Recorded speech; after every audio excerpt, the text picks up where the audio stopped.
संभोग से समाधि तक।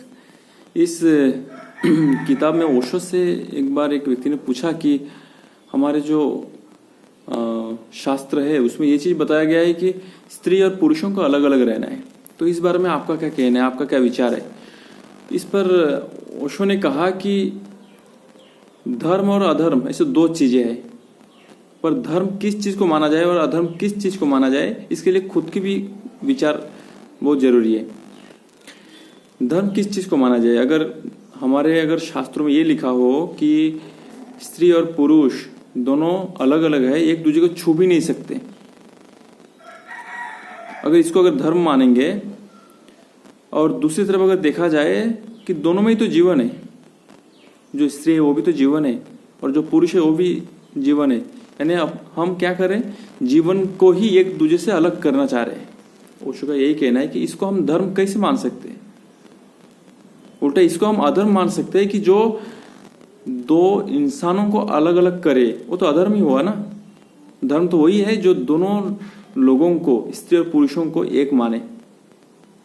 इसके साथ ही उन्होंने ये भी कहा कि अगर ये देखा जाए कि अगर कोई अच्छा काम कर रहा है और उसे हम कहेंगे कि वो धर्म का काम कर रहा है, और अगर कोई बुरा काम कर रहा है उसको अगर बोलेंगे अधर्म का काम कर रहा है, ये भी गलत है। उन्होंने विचार को बहुत ही डीपली रखा है। उनका बोलने का मतलब ये था, अगर कोई बुरा काम कर रहा है या फिर अच्छा काम कर रहा है तो अपना 100% देकर उस काम को करे। जो भी काम है आपका उस पे 100% दे, क्योंकि यही पे दोनों चीजें हैं। अगर कहा जाता है कि भगवान हर एक चीज में है, तो इसका मतलब ये है कि भगवान जो अच्छा ही है उसमें भी है और जो बुरा है उसमें भी भगवान है। एटलीस्ट उनका तो ये कहना है कि हर एक जीव में जैसे भगवान है तो हर एक चीज में भी भगवान ही है। अगर बुरी बात है, बुरी चीजें है तो उसमें भी कहीं ना कहीं भगवान है, और अच्छी बात है, अच्छी चीजें है तो उसमें भी भगवान है। तो आप दोनों को कैसे गलत किसी को कैसे बोल सकते हो?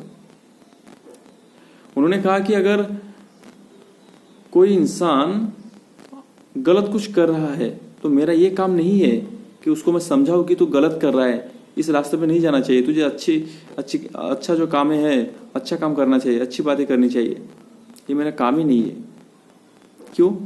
क्योंकि अगर रामायण को उठाकर देखा जाए और उसमें अगर आप ये देखेंगे कि रावण को अगर अलग कर देंगे, रामायण से अगर रावण को अलग कर देंगे तो पूरी रामायण में आपको कुछ भी नहीं मिलेगा। क्योंकि जो बेस है, जो तैयार हुआ है रामायण की जो बातें कही जाती है उसमें रावण बहुत ही जरूरी रोल अदा कर रहा है। अगर आप ये कहेंगे कि रावण भी राम बन जाए, आप तो यही बोल रहे हैं ना कि अगर कोई गलत काम कर रहा है तो उसको नहीं करना चाहिए, उसको अच्छा काम करना चाहिए। तो इसका मतलब यही हुआ कि रावण को भी राम बनना चाहिए। अभी अगर आप ये बोलेंगे कि रावण भी अगर राम बन जाए और राम भी अगर राम रहे तो रामायण ही नहीं बन पाएगा। तो जो जैसा है उसको वैसे रहने देना है।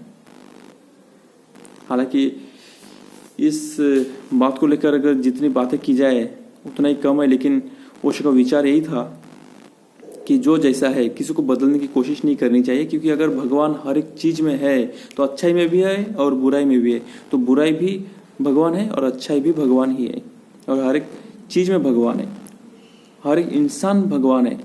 अगर कहा जाए कि मैं कौन हूँ तो मैं भी भगवान हूँ। भगवान के बारे में जो एक परिभाषा है बोली जाती है कि भगवान जो है ऊपर रहता है, ऊपर से देख रहा है, ऐसा कुछ भी नहीं है। भगवान हम ही में से है और हम ही है।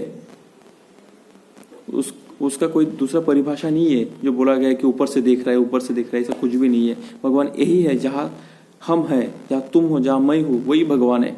उस चीज को अलग नजरिए से या फिर कहीं और से आकर कुछ चमत्कार करेगा वगैरह वगैरह, ये सब कुछ भी नहीं है। उन्होंने तो चमत्कार इस बात को लेकर साईं बाबा के ऊपर उन्होंने ये कमेंट किया है कि मुझे तो उन पे दया आती है साईं बाबा पे कि उन्होंने चमत्कार किया। चमत्कार ऐसी कोई चीज ही नहीं है उनके अनुसार। कोई भी एक कोइंसिडेंट हो सकता है कि ऐसे हम कुछ मांगे और हमें मिल जाए, पर इसका मतलब ये नहीं कि वहां पे चमत्कार हुआ है, क्योंकि चमत्कार ऐसी कोई चीज है ही नहीं। अब आगे देखेंगे कि ओशो क्या कहता है। जैसे जैसे आगे पढ़ते जाऊंगा वैसे वैसे मैं बताते जाऊंगा। Thank you.